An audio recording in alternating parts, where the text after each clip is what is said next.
ابني عنده اضطرابات سلوكيه، اعرف ازاي والحقه ازاي، وهل هي ليها درجات مختلفه ولا لا؟ يعني في طفل عنده اضطراب اصعب من طفل تاني، علاجه ممكن يكون اصعب من طفل تاني، طرق العلاج تبقى ازاي؟ الام دورها المفروض بيكون ايه، والاب دوره المفروض بيكون ايه؟ وامتى ابقى محتاجه الجا لطبيب مساعد او معالج مساعد ينقذني وينقذ ابني من مشكله زي دي؟ هيشرفنا ان شاء الله في الفقره الثانيه دكتوره ولاء نبيل حسين، دكتوراه في الدراسات النفسيه.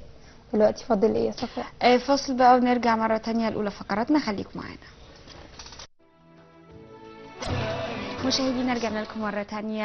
أولى فقراتنا في دانتيل النهاردة هنتكلم عن الحور العين. طبعا برضا الرحمن بيوصل الإنسان أو بعد كده لو الرحمن رضي عنه لأكتر غاية هو عايزها، الجنة. وبعد الجنة أو في الجنة بيبشر بخير أكتر مما يتمنى، بخير يمكن مهما طالت توقعات البشر عمره ما يقدر يوصل حتى ل1 على 10 من إحساس الخير اللي موجود في الجنة. بيقول ربنا سبحانه وتعالى في القرآن الكريم: ولكم فيها ما تشتهي أنفسكم ولكم فيها ما تدعون نزلا من غفور رحيم. بيشرفنا في فقرتنا النهارده الدكتور احمد معوض من علماء الازهر الشريف اللي هيكلمنا عن الحور العين. اهلا بيك يا دكتور. اهلا وسهلا بحضرتك. دكتور، في البدايه نحب نتكلم عن الحور العين، ومين هم الحور العين؟ بسم الله الرحمن الرحيم، الحمد لله رب العالمين، والصلاة والسلام على المبعوث رحمة وهداية للعالمين سيدنا محمد. اللهم صل وسلم وبارك عليه وعلى آله الطيبين الطاهرين، وارض اللهم عن أصحابه الغر الميامين وعن التابعين وتابعيهم بإحسان إلى يوم الدين. أما بعد، بداية يقصد بالحور العين في اللغة النساء شديدات البياض جميلات الأعين، لأن كلمة حور جمع مفردها حوراء، والمرأة الحوراء هي المرأة الجميلة رائقة اللون. وعين أيضا جمع مفردها عيناء، والمرأة العيناء هي المرأة جميلة العينين والتي في عينيها كحل وملاحة. ويقصد بالحور العين في المصطلح القرآني النساء اللاتي أعدهن الله سبحانه وتعالى لأهل الجنة، أو هن نساء أهل الجنة. فيقصد بالحور العين نساء أهل الجنة اللاتي أعددهن الحق سبحانه وتعالى لمن رضي من عباده. دايما او يمكن اكتر حاجة مشاعة عندنا او نعرفها انه الحور العين للرجال، او هم اللي تم تبشير الرجال بيهم، الرجال الصادقين الخيرين اللي بعد كده لما يدخلوا الجنة مبشرين بالحور العين. نعم. هل دي معلومة صحيحة، وهل فقط مقتصرة على الرجال؟ بعض المفسرين قال أن كلمة الحور العين هي كلمة تدل على المذكر والمؤنث معا. فالحور العين جائزة من الله سبحانه وتعالى للرجال، وجائزة من الله سبحانه وتعالى للنساء أيضا. معنى ذلك أن المرأة لها حور عين كما أن للرجل حور عين. وهذا هو الأصح، لأن الله سبحانه وتعالى يقول: ولكم فيها ما تشتهي أنفسكم. ما حددش ولا شك أن هذا الأمر مما تشتهيها النفوس. والسؤال هنا: لماذا لم يتكلم القرآن الكريم عن النساء صراحة في هذا الموضوع، وأنهن لهن حور عين؟ السبب في ذلك أن المرأة جبلت على الحياء، وسر جمال المرأة هو حياؤها. وكلما الحياء كلما ازدادت المرأة حياء كلما ازدادت جمالا. والمرأة الحيية تستحي أن تتكلم أو حتى تسمع عن هذا الموضوع. فكيف يرغبهن الله سبحانه وتعالى بأمر يستثير حياءهن ويستفز سكونهن؟ من هنا سكت القرآن الكريم عن تبشير المرأة بهذا النوع من أنواع النعيم. هذا أمر آخر، أن المرأة تحب الحلي واللباس والزينة أكثر من حبها لهذا الأمر. فنجد الحق سبحانه وتعالى وعد الرجال بهذا بالحور العين، ووعد النساء بمزيد من الترف ومزيد من اللآلئ ومزيد من النعيم الملموس المادي. ده معناه إن ربنا سبحانه وتعالى هو أكثر علما، او هو العالم هو العليم بنفوس المطلق. البشر. نعم. انه اغرى الرجال بهذا الامر والسيدات بامور اخرى. نتيجه انه هو العالم بنفوس. نعم. نعم. نعم، هذه حقيقة. فالمرأة تستوي مع الرجل في هذا الأمر، وليس سقوط القرآن يفيد أن المرأة ممنوعة من هذا الأمر. لا، بل إن السنة النبوية الكريمة وضحت أيضا أن المرأة تتزوج زوجها في الآخرة، وأن الله سبحانه وتعالى يجعلها أجمل من الحور العين، كما قال الله سبحانه وتعالى: إن أنشأناهن إنشاء فجعلناهن أبكارا عربا أترابا. هذه الآيات في سورة الواقعة نستفيد من السياق أن المقصود من هذه الآيات هي نساء الدنيا، ويدخل تحتها أيضا نساء الآخرة وهن الحور العين. فالمرأة الاثنين؟ نعم. الرجل يتزوج زوجته في الدنيا، ويتزوج من الحور العين، وتكون زوجته من الدنيا أشد جمالا من الحور العين. وهذا في إكرام الحالة دي في حد بيكون ذاته. البشر مجردين يمكن من الأحاسيس. حضرتك برضو صحح لي إنه أحاسيس الغيرة يعني دايما أمور النساء في الدنيا لما نسمع إنه جوزي شخص محترم وكويس وأنا وطيب، فأنا بتخيل له في الجنة إنه هيبقى ليه حور عين. إحساس السيدات في الحياة إنه هغير، إنه أو يبقى فيه غيرة ويبقى في عدد من الحور العين حوله بكثير. هل الأحاسيس دي فعلا في الآخرة أو في الجنة إن شاء الله يقول بتكون الله مجردة؟ سبحانه وتعالى عن أهل الجنة: ونزعنا ما في صدورهم من غل إخوانا على سرر متقابلين. فلا يوجد في الجنة غل ولا حقد ولا حسد. وهذا أيضا هو معنى قول الله سبحانه وتعالى: إن أنشأناهن إنشاء فجعلناهن أبكارا عربا أترابا. قال بعض المفسرين أو جمهور المفسرين قال عربا، المرأة العروب هي المرأة التي تتحبب زوجها. هناك فرق بين أن يتزوج الرجل من امرأة جميلة، وبين أن يتزوج الرجل من امرأة تحبه. هي ليست جميلة فقط، بل هي تحبه، لا ترى في الدنيا غيره. فالمرأة في الجنة عروب، أي تحب زوجها وتتحبب إليه وتقول له: أنت أفضل ما في الجنة، وأنت عندي أحب من كل شيء. هذه المرأة العروب. أترابا أي أنهن متساويات في السن. وقال بعض المفسرين معنى أترابا أي متآخيات، ليس هناك غيرة وليس هناك ما يحدث بين نساء الدنيا غالبا. هل الرجال، لو احنا بنتكلم عن الرجال اللي ليهم حور عين ان شاء الله، عدد معين ذكر مثلا انه في اشخاص معينين لهم عدد معين من الحور العين؟ هذا امر ورد في السنة، لم يرد في القرآن الكريم تحديد عدد معين للرجل، ولكن ورد في السنة. فمثلا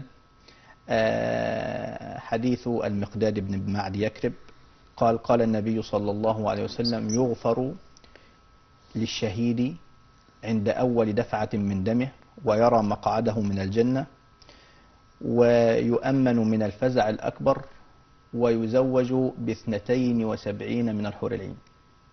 وفي رواية أخرى لهذا الحديث الذي رواه أحمد وابن ماجة وغيرهما، قال النبي صلى الله عليه وسلم: ويزوج من الحور العين، دون تحديد. وفي حديث صحيح يقول النبي صلى الله عليه وسلم: إن أول من يدخل الجنة يدخلها قوم من أمتي على كضوء القمر، ثم يليهم قوم يدخلون الجنة كضوء كوكب دري في السماء، يزوج كل واحد منهم ب2 من الحور العين. إذن هناك بعض الأحاديث حددت أن الرجل له 2 من الحور العين، على الأقل الرجل يتزوج بزوجتين في الجنة، زوجته الأصلية وهذا أمر مهم، وزوجته من الحور العين. فأقول للنساء، نساء الدنيا، لا تغرن من نساء الآخرة، لأن الله سبحانه وتعالى فضلكن على نساء الآخرة. المرأة الصالحة أفضل من الحور العين. لماذا؟ لأن المرأة الحوراء الحور العين أعدهن الله سبحانه وتعالى وخلقهن الله سبحانه وتعالى كإكرام لأهل الجنة، بخلاف المرأة الصالحة التي دخلت الجنة بسبب عملها الصالح. وهناك فرق بين المرأة التي خلقت لغيرها وبين المرأة التي دخلت الجنة لاستحقاقها ولعملها. فالمرأة الصالحة أفضل من الحور العين من هذه الناحية، وأفضل من الحور العين أيضا من ناحية الجمال، لأن النبي صلى الله عليه وسلم أخبرنا بذلك، أنها تكون عند زوجها أفضل من الحور العين. وهذا هو معنى قول الله سبحانه وتعالى: إنا أنشأناهن إنشاء فجعلناهن أبكارا. تعود المرأة بكرا مرة ثانية، تعود المرأة شابة مرة ثانية، تعود المرأة جميلة بجمال الله سبحانه وتعالى لأهل الجنة. فالمرأة إذا أكرمها الله سبحانه وتعالى بالجنة تكون عند الله وعند زوجها أفضل من الحور العين. طيب هل ذكر فضيلة الشيخ إنه يكون في جماع من الرجال والحور العين في الجنة، ولا بما إن إحنا بنتكلم عن تجرد المشاعر فيكون كمان المشاعر دي مجردة؟ لم يرد في القرآن الكريم أمر هذا الجماع، وإنما ورد الزواج، وزوجناهم بحور عين، كذلك وزوجناهم بحور عين. لكن ده مش هيبقى معناه إنه هيكون في جماع بمعنى لا. الزواج؟ لا. هل البعض قال الزواج بمعنى الاقتران، وجمهور المفسرين قال الزواج هنا بمعنى الزواج المتعارف، لأن الله سبحانه وتعالى يخاطبنا في القرآن بألفاظ نعرف معناها ودلالاتها. يؤيد ذلك سنة النبي صلى الله عليه وسلم، فالنبي صلى الله عليه وسلم أخبرنا أن الرجل يتزوج من الحور العين. وبالمناسبة بعض النساء يقعن في إشكال، لأن بعض النساء منهن من مات عنها زوجها، ومنهن من تزوجت بعد زوجها، ومنهن من لم تتزوج أصلا، ومنهن من تزوجت بأكثر من رجل، وهكذا. أيضا العلماء فصلوا هذه الحالات. أنا أقول هذا الكلام حتى تطمئن كل امرأة. وده كان سؤالي اللي جاي، نعم. إنه كمان في جزء من اللي حضرتك بتقوله، إنه بعض الزوجات بتقلق إنه اللي مات عنها زوجها واضطرت أسفا إن هي تتجوز مثلا زوج تاني. نعم. فكان عندنا معلومة إنه آخر زوج ليكي في الدنيا هو اللي هتتزوجيه في الآخرة. نعم. طب ممكن يكون قلبها غير كده، ده الإشكالية دي زي ما حضرتك بتقول برضه، دي هتتحل إزاي؟ أولا نفهم كل هذه المعاني في إطار قول الله سبحانه وتعالى: ونزعنا ما في صدورهم من غل، فليس هناك غل. ونفهم كل هذه المعاني في إطار قول الله سبحانه وتعالى: ولكم فيها ما تشتهي أنفسكم. فأي شيء تشتهيه المرأة ده معناه ان هي مخيرة وسيرضيها الله سبحانه وتعالى. وأفضل أنواع الرضا أن يرضى العبد بما اختاره الحق سبحانه وتعالى له. فالعلماء فصلوا، قالوا المرأة التي لم تتزوج أصلا، أو المرأة التي تزوجت وطلقت ولم تتزوج بعد ذلك، هذه المرأة يزوجها الله سبحانه وتعالى بما يناسبها في الجنة. أي التي لم تتزوج يزوجها الله سبحانه وتعالى بشاب لم يتزوج، والتي لم يكن لها زوج أو طلقت عن زوجها ولم تتزوج يزوجها الله سبحانه وتعالى بما يناسبها. لماذا؟ لأن النبي صلى الله عليه وسلم قال في صحيح البخاري، قال النبي صلى الله عليه وسلم: ليس في الجنة أعزب، ليس في الجنة أعزب. هذا وضع للمرأة. وضع آخر، لو أن المرأة تزوجت بأكثر من رجل، فإنها تكون مع الرجل الذي تزوجته مؤخرا إذا مات أو ماتت وهي على ذمته. يعني آخر زوج. نعم، لقول النبي صلى الله عليه وسلم أن المرأة تتزوج آخر أزواجها. ولكن ليس لها الخيار في أو الاختيار في لا، ليس لها الآخرة الخيار. أن ليس لها تختار الخيار لأن علاقتها بالزوج الأول انتهت. هي لم تعد تحل له، ولكن أصبحت تحل لزوجها الثاني، فكيف تعود لزوجها الأول الذي لم يعد حلالا لها؟ طيب، بما ان حضرتك قلت لي في بدايه الفقره انه في ممكن يكون الحور العين احنا ممكن نكون ذكر او انثى، فهل ممكن للسيده ان تتزوج من الحور العين اللي بالنسبه لها في الجنه كمان زي الرجل؟ فيكون الحور العين بالنسبه للمراه رجالا، والحور العين بالنسبه للرجال وتتزوجهم ايضا. نعم. نعم. هذا جائز، وهذا كله يفهم في إطار المعاني الكلية والدلالات الواسعة لآيات القرآن الكريم وأحاديث النبي صلى الله عليه وسلم. بنتكلم برضو عن شكل الزوجة الصالحة في الدنيا، مواصفاتها إيه، وفي الآخرة هتكون مواصفاتها إيه كمان؟ نعم، المرأة الصالحة تكلم عنها النبي صلى الله عليه وسلم في الدنيا بقوله: إذا نظرت إليها سرتك، وإذا غبت عنها حفظتك، وإذا أقسمت عليها برتك. فهذه هي دلالات المرأة الصالحة.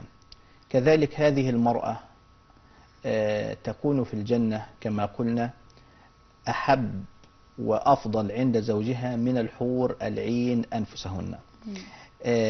وحينما نعيش مع الآيات التي وصفت الحور العين يا أستاذة، يعني تشعر المرأة بقيمتها حينما تفضل على مثل هذا الوصف الغالي. فالله سبحانه وتعالى يقول مثلا عن الحور العين: وحور عين كأمثال اللؤلؤ المكنون. كلنا نتسابق في الحصول على اللؤلؤ. اللؤلؤ هو الدر الذي يخرج من البحر، وهذا أغلى أنواع المجوهرات. الحور العين كاللؤلؤ، وليس لؤلؤا عاديا، بل لؤلؤ مكنون. مكنون بعيد عن اللمس، بعيد عن الشمس، بعيد عن الرياح، بعيد عن كل ما يغير هذا اللؤلؤ، وهذا يزيد اللؤلؤ جمالا وبهاء. فما بالنا المرأة الصالحة يكون وصفها في الجنة كهذا الوصف بل أشد. يصف الله سبحانه وتعالى أيضا حور العين فيقول: فيهن قاصرات الطرف لم يطمثهن إنس قبلهم ولا جان، فبأي آلاء ربكما تكذبان. فالمرأة في الجنة قاصرة الطرف. ما معنى قاصرة الطرف؟ أي لا تنظر لغير زوجها، عندها قناعة داخلية، هكذا جبلها الله سبحانه وتعالى. سبحان الله. وهذا الوصف المعنوي عندي أفضل من الوصف الظاهري. يعني المرأة المؤدبة أفضل من المرأة الجميلة ظاهريا فقط. أكيد. فالحور العين عندهن جمال ظاهر وعندهن جمال باطن. الحورية في الجنة قاصرة الطرف، لا تنظر لغير زوجها، بل هي التي تتحبب إلى زوجها، كما جاء في الحديث الشريف عن سيدنا علي رضي الله عنه أن النبي صلى الله عليه وسلم قال: إن في الجنة لمجتمعا من الحور العين يترفعن بأصوات لم تسمع الخلائق مثلها، يقولن: نحن الخالدات فلا نبيد أبدا، ونحن الناعمات فلا نبؤس أبدا، ونحن الراضيات فلا نسخط أبدا. ويكفي هذا الوصف القرآني: ولهم فيها أزواج مطهرة. ما معنى مطهرة؟ أي أنها لا حيض لها ولا نفاس لها ولا بول لها ولا غائط لها. كل هذه المستقذرات يرفعها الله سبحانه وتعالى عن المرأة في الجنة. هل هناك جمالا أفضل من هذا الجمال؟ وهل هناك حالا أفضل من هذا الحال؟ فلا تنظروا للحور العين شكلا باعتبار أن الحور العين مكافأة للرجال فقط. لا، هي في الأساس مكافأة للمرأة، لأنها تكون في الجنة أفضل من الحور العين. فما بالنا بوصفها، وما بالنا بجمالها، وما بالنا بهيئتها في الجنة إذا كانت هذه المرأة ستكون أجمل من الحور العين. وهل الحور العين على حسب درجات الجنة؟ يعني احنا كلنا عارفين انه الجنة درجات. نعم. هل ده برضو الحور العين على حسب درجة الجنة؟ لا، الحور العين لسنا على على درجات الجنة لا يتوقفن على هذا النحو، ولكن المفاضلة تكون في عدد الحور العين. فهناك من يتزوج بامرأة من الحور العين، هناك من يتزوج باثنتين من الحور العين، هناك من يتزوج بأكثر من 70 من الحور العين، وهذا يكون على قدر منزلة الإنسان في الجنة. بشكرك جدا جدا الدكتور احمد معوض من علماء الازهر الشريف. يمكن وضحت لنا كتير من المصطلحات الخاصه بالحور العين. يمكن طمنت سيدات كتير انه مش بس الرجال اللي هيكون ليهم الحور العين، ان شاء الله كمان السيدات هيكون ليهم يعني حور العين، لان هي مش قاصره على الرجال فقط. بشكرك جدا دكتور احمد معوض من علماء الازهر الشريف. خلينا نروح فاصل، بعد الفاصل الفقرة الثانية مع رنا، خليكم معانا. رجعنا لكم مشاهدينا مرة تانية، والحقيقة فقرتنا التانية هي فقرة اجتماعية مهمة جدا لكل أم ولكل أب، لأن عملية التربية عملية بقت صعبة شوية وفيها تعقيدات كتير وفيها اختلافات كتير، وكمان الأطفال بقوا محيرين جدا والتعامل معهم ما بقاش سهل خالص. كون ان انا افهم ابني وافهم ابعاده وافهم ابعاد نفسيته ده ما بقاش سهل. التغيرات اللي بتظهر على الاطفال كتيرة جدا وسريعة جدا، وممكن تظهر بشكل مفاجئ وغريب، احيانا تحير الام وتحير الاب، تخليهم مش عارفين يتعاملوا مع اولادهم. من التغيرات اللي ممكن تطرق على اولادنا، يا رب دايما تكون تغيرات جميلة وكلها خير، لكن كمان بيبقى فيه اضطرابات في بعض السلوكيات بتظهر على اولادنا وبتظهر بشكل مفاجئ، والحقيقة ما بنبقاش عارفين أسبابها. هل ممكن إحنا نكون سبب فيها؟ ممكن نكون سبب في ظهور تغيرات سلوكية واضطرابات سلوكية عند أولادنا بشكل سلبي، ولا دي ممكن يكون داخل فيها مثلا مدرسة أو علاقات اجتماعية أو أصحاب أو إخوات؟ ده هنعرفه من خلال فقرتنا، وبيساعدني ان ضيفتي تكون دكتوره ولاء نبيل حسين، استشاري نفسي وتربوي. اهلا بيكي يا دكتوره ولاء. بصي، انا عايزه اعرف الاول ايه هي الاضطرابات السلوكيه. احنا مش بنتكلم عن الاضطرابات النفسيه او المشاكل النفسيه، احنا موضوع فقرتنا الاضطرابات السلوكيه. ايه هي الاضطرابات السلوكيه وايه دلالتها؟ طبعا اول حاجه اضطراب السلوك، المفروض ان الطفل او الشخص بيتصرف بطريقه او بالمعايير اللي المجتمع بيبقى حاططها له. امتى نقول ان بقى ان السلوك مضطرب، والدلالات بيبقى شكلها ايه او بيبقى الموضوع عامل ازاي؟ اضطراب السلوك بيؤدي لاضطرابات في جوانب الحياه كلها. بنلاقي ان الطفل بيتصرف تصرفات مش المفروض انها مطلوبه منه. يعني ايه؟ يعني مثلا بنلاقي ان الطفل عنيف زياده عن اللزوم، بنلاقي ان الطفل بيكذب، بنلاقي ان الطفل بيعمل حاجات مش المفروض ان هو يعملها. ده قصه اضطراب السلوك.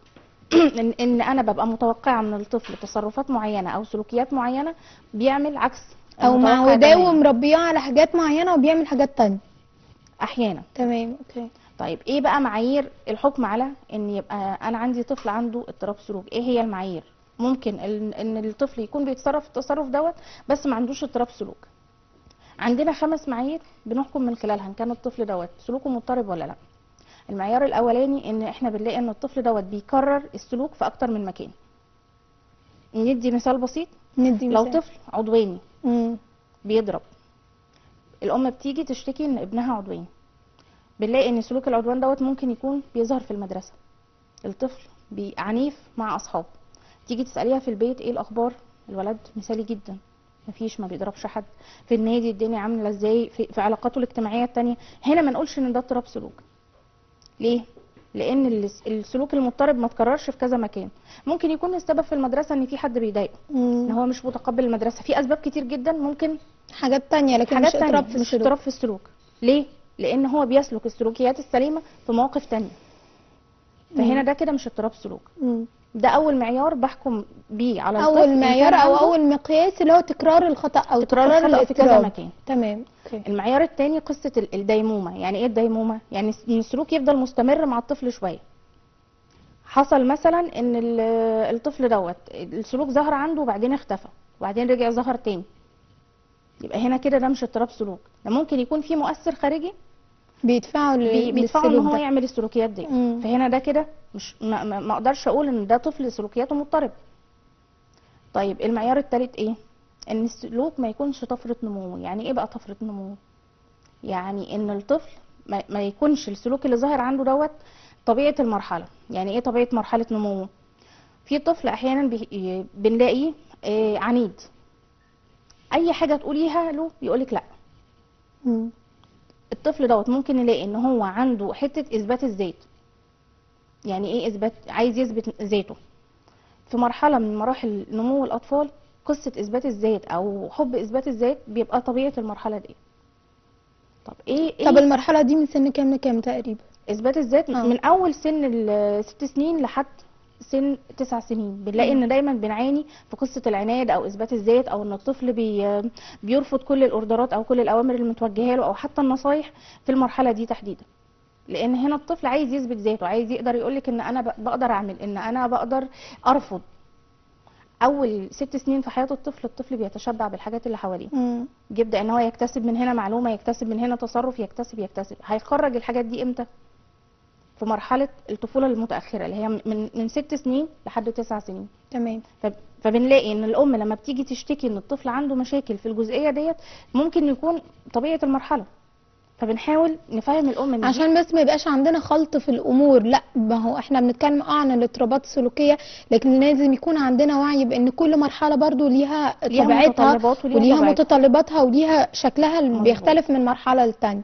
مظبوط. طيب. الحاجه بقى الاخيره اللي اقدر احكم برضو من خلالها او اقدر اقول ان كان الطفل بقى ده سلوكه مضطرب ولا مش مضطرب. ان نلاقي ان السلوكيات دي مأثره على الطفل في حياته.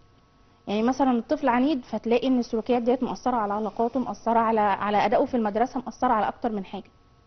لكن لو السلوكيات ديت مش مأثره عليه ما نقدرش برضو نقول ان ده اضطراب. على علاقاته، بمعنى انه مثلا الناس بتنفر منه او بتبعد عنه، او هو مش متقبل لنفسه، او مأثره على تحصيله في المدرسه، مأثره على علاقاته في البيت مع اخواته، مع مامته، مع باباه. الحاجات دي كلها بنحكم من خلالها او بنقول من خلالها ان الطفل دوت عنده اضطرابات في السلوك. طيب، يعني الخمس حاجات دول هما المعيار او الدلاله على ان طفلي عنده خلل في سلوكه او اضطرابات سلوكيه ولا لا. من غير الخمس حاجات دول يبقى المفروض ان احنا بتعامل مع ابني عادي، والحاجات اللي بيعدي بيها يا اما طبيعه مرحله يا اما حاجات عارضه وبتعدي. صح؟ مظبوط. افهم بقى منين انها طبيعه مرحله؟ بالزبط. في امهات كتير بتسالني تقولي طب انا ازاي افهم ان كان دي طبيعه مرحله نمو ولا لا؟ المفروض ان الام بتحاول ان هي تقرا في قصه ان مراحل نمو الطفل، الاحتياجات بس مش اكل وشرب، ان انا اوفر له الاحتياجات الماديه، لا ده انا كمان مطالبه ان انا اوفر له احتياجاته النفسيه، دي اهم كمان. وعلشان تبقي فاهمه طفلك بيمر بايه لازم الاول تبقي متوقعه. هتوقع منين لو انا ما عنديش الخلفيه؟ فلازم كل ام يكون عندها حته الخلفيه او حته الوعي في التعامل مع ابنها. وهي الام هي ادرى واحده بولادها. يعني مين بيحس الطفل او بيفهمه او بيستوعبه المفروض يعني اكتر من الام في الحياه. والام يعني اقدر واحده على تعديل سلوك اطفالها. طيب، امتى اقلق بقى؟ يعني امتى اقول لا ده انا ابني عنده اضطراب في السلوك؟ لو عمل ايه؟ لو الفتره دامت وقت قد ايه؟ احنا قلنا الديمومه ان الموضوع لو الموضوع ما استمرش فتره معاه يبقى دي حاجه عارضه وبتعدي. حاجه عارضه وهتعدي. يفضل السلوك المضطرب فتره قد ايه علشان اقول لا، اعرف احكم واقول ان ده اضطراب في السلوك؟ من 3 ل 6 شهور. من 3 ل 6 شهور؟ من 3 ل 6 شهور، وبطبق عليه الحاجات اللي احنا قلناها. ليه بقى احنا بنقول من 3 ل 6 شهور؟ ممكن ام تيجي تقول لك ابني بدا ان هو يتدلع، بدا يرجع لفتره الطفوله، يعني هو ولد كبير بدا يقول على نفسه انا بيبي، او بدا يعمل حاجات ما كانش المفروض ان هو يعملها. طيب احنا لو جينا طبقنا عليها الخمس حاجات اللي قلناها ممكن نلاقي ان الطفل دوت مر مثلا بفتره مرض والام دلعته فيها. فسلوكه ده كان نتيجه ايه؟ نتيجه الدلع اللي هو مر بيه. فهنا ما بنقولش عليه ان ده اضطراب سلوك، لا بيبقى حاجه تانية، بيبقى فتره وهتعدي. فتره طيب عارضه. الام مطلوب منها ايه في الفتره دي؟ مطلوب منها اول حاجه ان هي تستوعب الطفل، تفهم السبب ورا تصرفاته. يعني دايما بنقول اذا عرف السبب بطل العجب. طفل بيضرب او طفل بيكذب او طفل عنيف او طفل عدواني او طفل بيسرق، لو فهمتي السبب ورا سلوك الطفل دوت هتقدري بعد كده ان انت تتعاملي معاه وان انت بتعالجيه. يعني مثلا طفل بيسرق ممكن يكون في اسباب كتير جدا ان الطفل دوت بياخد حاجه مش بتاعته. هنا ده هنقول السرقه سلوك غير مقبول، بس الطفل دوت ممكن يكون سنه صغير فمش قادر يفهم حدود ملكيه اللي حواليه. بالظبط. ممكن تكون الام حرماه من بعض حاجات فبياخد الحاجات ديت. ممكن يكون الطفل بيسرق بدافع تاني من غير ما يعي اصلا بدافع او انتقام. يفرق الصح من الغلط. يعني احنا لو هنتكلم عن السن الصغير اللي ممكن يسرق، مثلا الطفل اللي مد ايده في سن صغير واصلا ممكن ما يبقاش عنده وعي بين الصح والغلط. مظبوط. ان دي حاجتك، حدود ملكيه اللي حواليه زي ما بتقول. احنا احيانا كتير بتجيلنا اطفال بتاخد حاجات مش بتاعتها، بنلاقي ان الطفل دوت في البيت ما عندهمش قصه حدود الملكيه. يعني بابا بيفتح شنطه ماما، وماما بتاخد حاجات بتاعت بابا، بتاخد حاجته، مفيش قصه كل واحد ليه ممتلكاته الخاصه. فطفل زي دوت هنا كده دي مش اضطراب سلوكي، ده بتبقى مشاكل في البيئه اللي حوالين الطفل. فمسافه ما بتحلي المشاكل ديت الطفل بيبدا طيب ان هو لو يتحسن. هنتكلم عن اهم واخطر الاضطرابات السلوكيه اللي ممكن اطفالنا يعيشوها او تعدي بيهم في الفتره اللي هي قبل المدرسه، في فتره الحضانه، ممكن تكون ايه؟ انا مش هقول لك ايه، يعني انا ما بقلقش من قصه الاضطرابات السلوكيه، انا بقلق دايما من نتائج الاضطرابات السلوكيه ديت، من النتيجه اللي ممكن تؤدي للاضطراب. يعني ايه؟ يعني مثلا ايه اسوأ النتائج هي أسوأ للاضطرابات النتائج السلوكيه؟ بالنسبه للطفل قصه ان هو ينعزل، قصه انه يبقى طفل عدواني. يعني احيانا ممكن قصه الطفل يبقى عنده اضطراب سلوكي تؤدي بيه ان هو انعزالي، تؤدي بيه احساسه يحس ان هو فاشل، مش عايز يتعامل مع حد حواليه. بس ده في حالة ايه؟ في حالة ان انا اتعامل مع الاضطرابات السلوكية دي انا كأم بشكل غلط، او اعنف الطفل جامد، او اعاقبه عقاب يؤلمه او يوجعه، ولا في حالة ان هو يبقى يعني ما يتوجهش بأي شكل من الاشكال، او ما حدش يحاوره بأي شكل من الاشكال في الاضطرابات السلوكية دي، او يساعده بأي شكل من الاشكال؟ هو طبعا الطفل لو ما اخدش مساعدة الموضوع ممكن يتفاقم. اه. والمساعدة الغلط او التدخل تخلي الموضوع بطريقة يتفاقم غلط اكتر. تخليه يتفاقم اكتر. الام لازم تبقى ملمة بحتة اساليب تعديل السلوك. يعني امتى انا اتجاهل، امتى اعاقب، امتى اكافئ، امتى اسيب السلوك لحد ما ينطفي لوحده، امتى وازاي. امتى وازاي، وطريقة التوجيه. واول حاجة اوجه بيها او اول حاجة اقدر من خلالها ادخل للطفل ان انا ابقى عارفة سبب تصرفه ده ايه. اهم حاجة ان انا ابقى فاهمة ايه السبب، انت عملت كده ليه، علشان حتى اقدر اديك النصيحة. احنا دايما عايشين في مجتمع بيقولك ان الطفل مثالي. مفيش حاجة اسمها ان في طفل مثالي، مفيش حاجة اسمها ان في طفل خالي من المشكلات. هي الفكرة ان المشكلة تظهر او السلوك السيء يظهر وانا ازاي اتعامل معاه.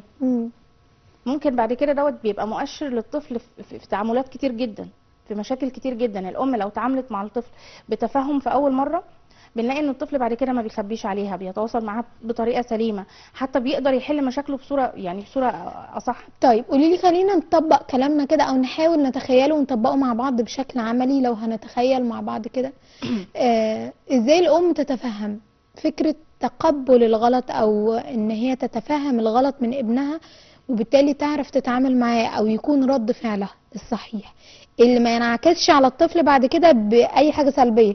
لا، احنا عايزين النتيجه الايجابيه في الاخر، ان الطفل ده سلوكه لو عنده اضطراب في السلوك يتعدل، لو عنده حاجه عارضه، حتى حاجه مقرقاه نفسيا بشكل عارض تتعدل. كتير قوي امهات ما بيعرفوش يطبقوا ده. بمعنى ايه؟ ان اسهل حاجه قدامها ان هي تمسكه تضربه، او تحرمه مثلا من حاجه بيحبها، او تقعده لوحده، تعزله عن الدنيا كلها. وده من وجهه نظرها هو العقاب السليم علشان تداوي المشكله اللي هو بيعملها. انا عايزه اعرف بقى، او نصحح المفاهيم المغلوطه عندنا كلنا دي. ازاي اوجه الطفل في حاله ان هو عنده خلل في السلوك، او اضطراب في السلوك، او في اي حاجه مقرقاه في السلوك وانا ملاحظاها؟ هي طبعا اول حاجه حته عدم تهويل الامر. يعني في ام تلاقي مثلا ابنها بيعض او بيضرب او بيعمل اي مشكله او اي سلوك مش مطلوب منه، بنلاقيها ان هي بتتعامل مع الموضوع بصوره شنيعه. ممكن تمسك الطفل تضربه، ممكن تعنفه، ممكن تعاقبه. امتى انا اكافئ وامتى اعاقب؟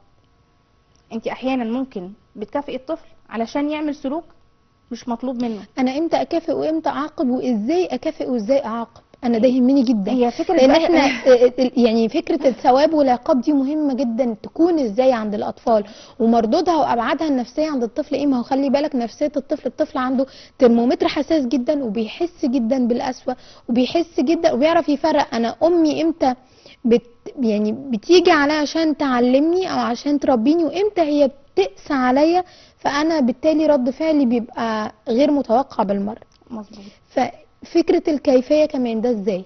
هو فكره كيفيه الثواب والعقاب دي ده موضوع نسبي تماما. بيعتمد على ايه؟ بيعتمد على الام وعلى الطفل، مش بيعتمد على حاجه واحده، وعلى طبيعه المشكله. يعني دلوقتي الطفل بيسرق، علشان ما يسرقش اعاقبه ولا اكافئه؟ وازاي؟ بالظبط. ازاي اكافئ وازاي اعاقب؟ اول حاجه بنحطها في حساباتنا ايه؟ عمر الطفل، هيتحمل عقاب شكله ايه، وايه الحاجات اللي انا ممكن اعاقبه بيها، وايه الحاجات اللي انا ممكن اكافئه بيها. لو فهمتي سبب سلوك الطفل ده هتقدري ازاي تكافئيه، ازاي هتكافئيه، وهتعاقبيه ازاي. انا طبعا في حاجات في العقاب ما ينفعش ان احنا نعملها خالص. قصه ان انت تضربي الطفل، قصه ان انت تعنفيه، قصه ان هو يتشتم او يتقال عليه ان هو حرامي او ده كده مش عقاب، ده بالعكس ده تعنيف سلبي، انت كده بتعنفي الطفل تعنيف سلبي. طيب هل يستحب ان انا اكافئه؟ انا هكافئه بس لو عمل السلوك المطلوب منه او السلوك المضاد للسلوك بتاعه. يعني لو ما سرقش هبدا ان انا اكافئ. في بعض الاراء بتقولك ان كتر مكافاه الطفل بتعلمه ان هو يمشي بالرشوه. يعني انا كل ما بكافئ الطفل بيبدا ان هو يتعلم بعد كده انه يعمل السلوك ده عشان خاطر يتكافئ مقابل. فانا هنا كده بعلمه انه ما يمشيش غير بالرشوه. المكافاه لازم يكون في استخدامها تقنيني، يعني مش بكافئ عمال على بطال، ومش بكافئ بحاجات ماديه. يعني مش دايما ادي فلوس، مش دايما ادي سويتس، مش دايما ادي، ما تبقاش حاجه ماديه. ممكن المكافاه تكون معنويه، ان انا بثني على سلوكه، ان انا ممكن ابوسه او احضنه، حاجات كلها معنويه. تمام. فالمكافاه ما ينفعش دايما ان انا اعتمد فيها على الجانب المادي، ما ينفعش ان انا اعتمد بس على الجانب المعنوي، لا انا بعمل ميكس بين الاثنين. والعقاب ما استخدموش غير في حالات الضروره القصوى، وبنبعد تماما عن الضرب، نبعد عن التعنيف، نبعد عن الاهانات. في حاجات كتير قوي نقدر نستخدمها في العقاب مع الطفل، بس ده بيعتمد على سن الطفل وعلى سلوكيات الام معاه. وامتى بقى اعاقب الطفل؟ يعني في حاله مثلا، يعني اول مره مع الغلط يتعاقب الطفل؟ لا، ولا مع تكرار الغلط؟ مع تكرار الغلط. اعاقب مع التكرار. اول مره لو حصل سلوك يستحسن ان الام تتجاهله كانه ما حصلش. يعني انا مع قصه ان ابنك مثلا عمل حاجه ما تعمليش فوكس عليها من اول مره.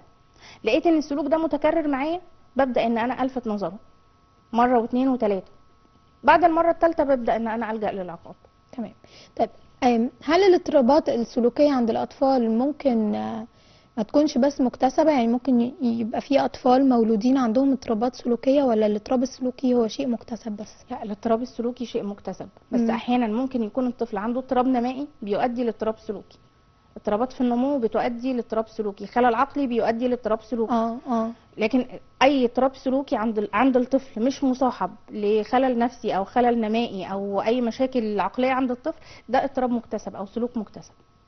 الطفل ممكن يكون بيكتسبه ليه؟ بيحمي نفسه اول حاجه. يعني احيانا بنلاقي ان الطفل بيكذب، ممكن الطفل ده بيكون بيحمي نفسه من شيء، بيحمي نفسه انه يتعاقب، بيحمي نفسه، او مش بيحمي نفسه بس، يعني بيحمي نفسه من مش عايز شكله مثلا يبان كده وحش على قدام مثلا اصحابه او قدام اهله.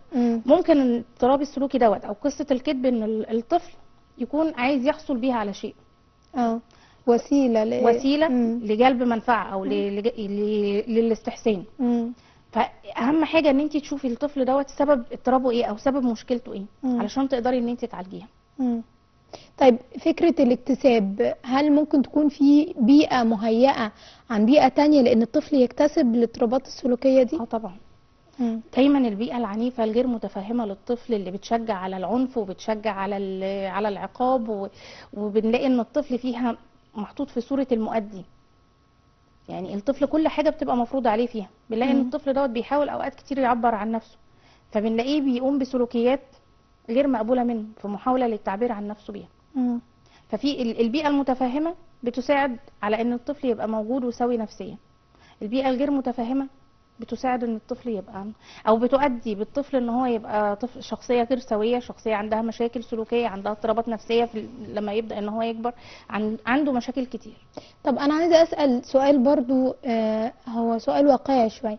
هل مشاهده الافلام الاكشن والكرتون اللي فيه دايما ضرب وخبط وحركه سريعه والحاجات دي ممكن تعمل اضطراب سلوكي عند الطفل؟ لا، هي مش ممكن، هي بالفعل بتعمل اضطراب سلوكي عند فعلا.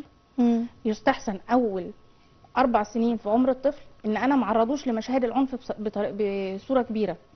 قصه التلفزيون وانه يقعد قدام التلفزيون فتره طويله والكلام ده كله، لا انا بفلتر. بشوف ابني المفروض يتفرج على ايه، دي اول حاجه. الحاجه الثانيه ما ينفعش ان انا افضل سايباه قدام التلفزيون 3 4 ساعات كل يوم. ده طبعا سلوك مش مناسب تماما. تمام. يعني الحاجات دي برضو لازم ناخد بالنا منها. لازم ناخد بالنا منها.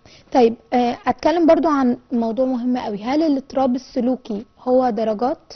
طبعا. يعني وفي درجة اخطر من درجة تانية، وفي درجة اعمق من درجة تانية؟ هو طبعا الاضطراب السلوكي 3 مستويات، المستوى البسيط والمستوى المتوسط والمستوى الشديد.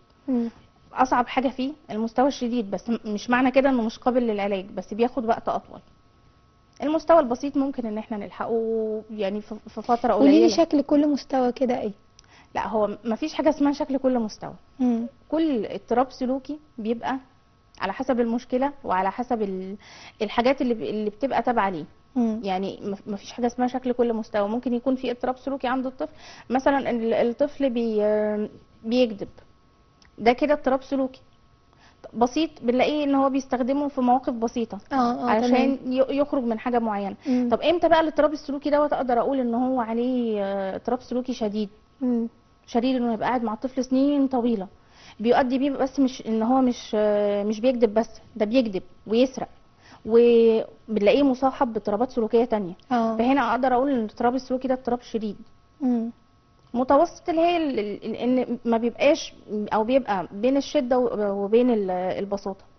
بس عموما ال3 مستويات من الاضطرابات قابله للعلاج. طيب هي بتعتمد بس على ان ده بياخد وقت اطول من ده. طيب نتكلم عن طرق العلاج وكيفيه العلاج وكل مرحله من المراحل اللي احنا بنتكلم عنها، لو هم 3 مراحل او 3 درجات، كل درجة بتاخد فترة علاج قد ايه، وشكل العلاج بيكون ازاي، والتدخل من متخصص بيكون ازاي واهميته ايه؟ شكل العلاج بيختلف على حسب ظروف الطفل وعلى حسب نوع المشكلة السلوكية. يعني انا امتى بقول هستخدم مع الطفل الطريقة ديت او الطريقة التانية، على حسب الطفل وعلى حسب مشكلته. الوقت اي برنامج علاج سلوكي بياخد من 3 ل6 شهور علشان يجيب نتيجة. اهم حاجة في العلاج السلوكي ايه؟ المداومة، ان انا اداوم على العلاج.